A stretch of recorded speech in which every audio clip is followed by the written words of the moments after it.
predsa vlastne je priemer a predsa je strážcu, ktorá vlastne uzamyká ten výstup a výstupčky.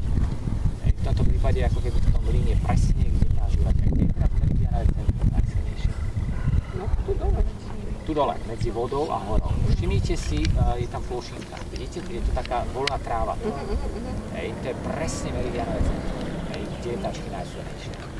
Hej, v jednej a druhej línii.